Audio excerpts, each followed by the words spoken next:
too pure for this wicked world. Your data's uncorrupted, but does something skip inside you? That's what takes up time. Hi there, welcome back to My Hot Kitchen. I'm Wendy, and you and I are going to turn up the heat in your kitchen with this Greek-inspired, easy romantic meal of Kalamata stuffed chicken, wilted arugula, and pine nut orzo. So if you're going to be making stuffed chicken breasts, the first thing you're going to need to do is have the chicken breast butterflied. You can do this yourself, or if you're not a fan of this sort of thing, your butcher can always do it for you too. Keep your hand flat, use a very sharp knife, and drive it through the chicken till it's almost all the way sliced through. And fan it out, and get ready to move on to the other one.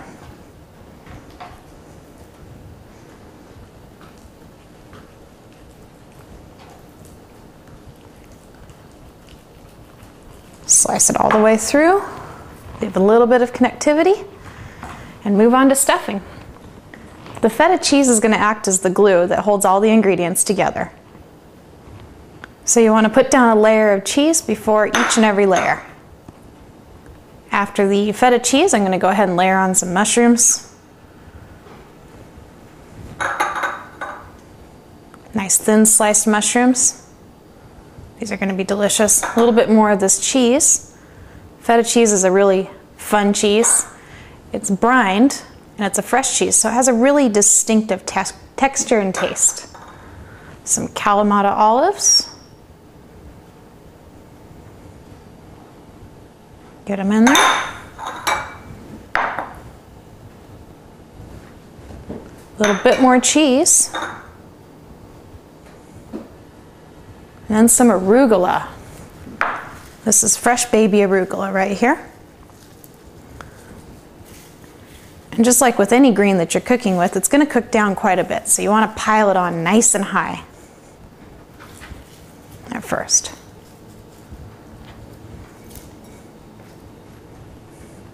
Fold the chicken over, squeezing it together as you go. Work that arugula into it. And then squirt these little chicken breasts with some fresh lemon juice.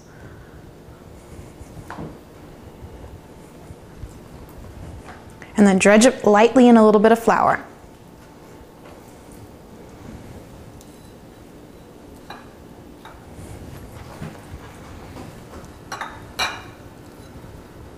These are ready to go into the sauté pan.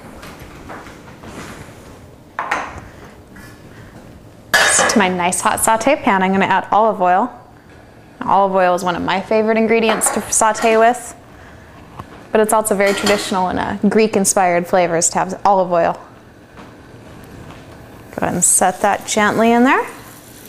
Use a soft touch because you don't want to lose all your stuffings.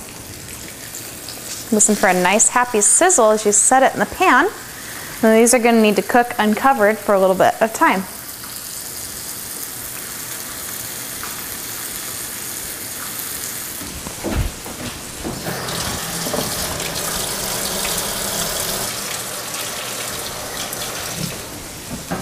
Great. Now with some nice clean hands here, I'm going to add the orzo pasta to my rolling boiling water. Also going to jazz up the water with more olive oil and a generous amount of salt so that the pasta is well seasoned and delicious as it cooks. Give a little stir. This probably need to cook for about 8 to 9 minutes. All right, well it looks like it's about time to flip the chicken over. Use your fingers to hold it together. Gently flip. Look at how beautiful that is. That's amazing. Great. And also at this time, you want to add some of your minced carrots to the orzo pasta so that they get to blanch for a moment.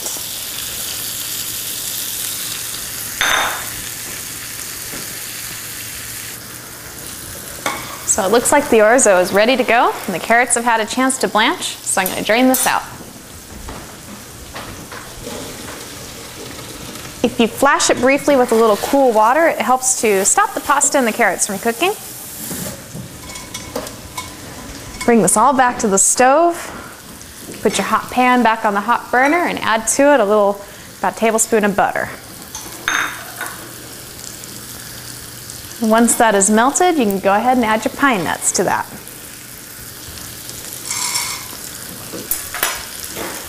What you're going to do is saute the pine nuts in this nice yummy butter here for a few minutes till you start to see them brown up just a little bit.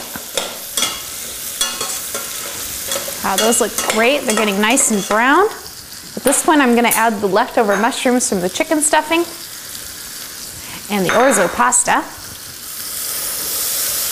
And toss it all together. Beautiful. It smells so good.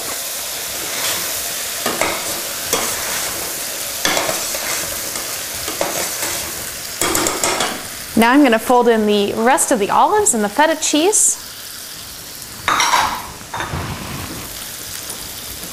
And some fresh oregano.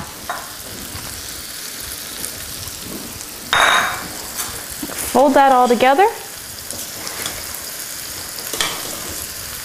And then I'm just going to set that aside for a few minutes and get another pan warming up. Now it's time to wilt the arugula.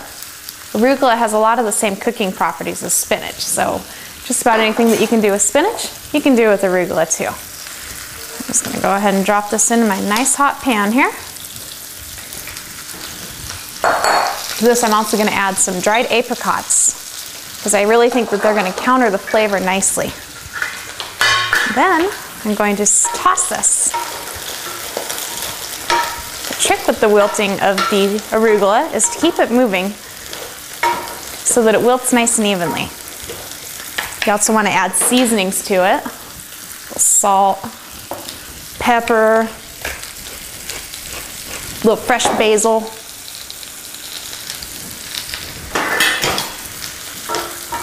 Keep it tossing.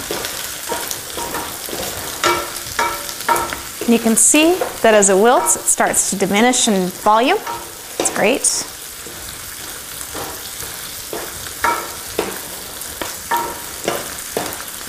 And right as you see, most all of the leaves have some degree of wilting on them. It's a good time to take it off the heat and let it kind of finish on its own. Keep it moving for a couple minutes still.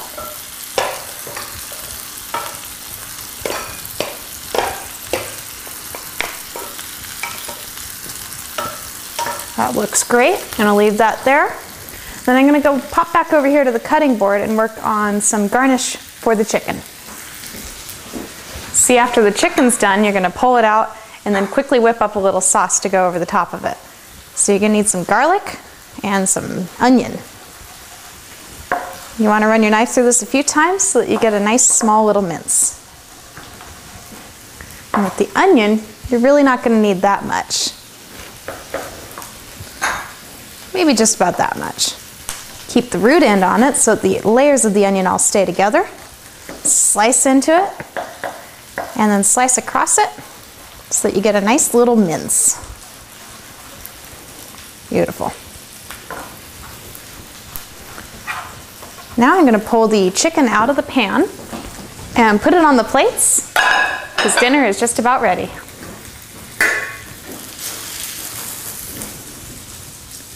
Beautiful. Smells and looks amazing. All right, now I'm going to take these onions and garlic and drop them right into this hot saute pan here. Move them around the pan. I'm going to deglaze it with some lemon juice. And while it's bubbling away happily, I'm going to scrape up those tasty little tidbits that were left on the bottom of the pan. To that I'm going to add the zest of 1 lemon.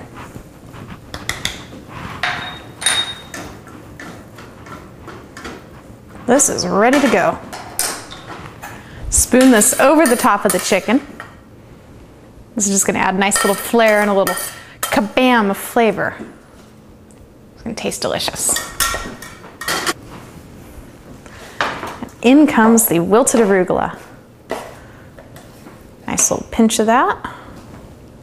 Looks so good.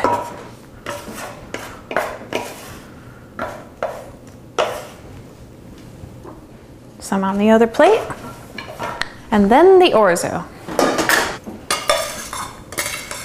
Loosen up the Orzo a bit by stirring if you need to. And slide it on in next to this delicious looking arugula.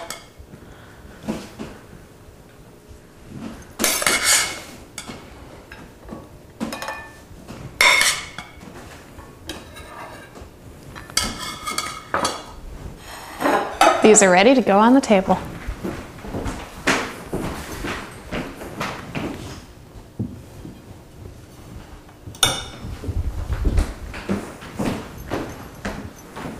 Now, wasn't that fun? I bet your honey's gonna be super impressed by your stuffed chicken.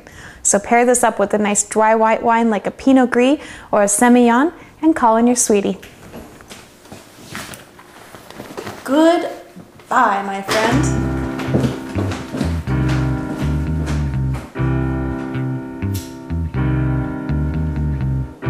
Honey? It's all done, huh? Aha! Yay! You look great! Thank you. Oh, yummy. Is that arugula? Uh-huh. Outstanding.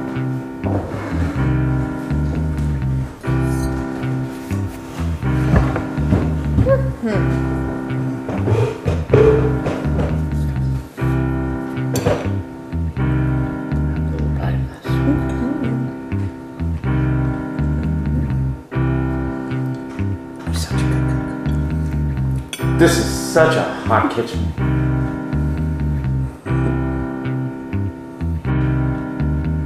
So thanks for joining me in my hot kitchen tonight. Have fun turning up the heat in your kitchen, and I'll see you next week. Night-night.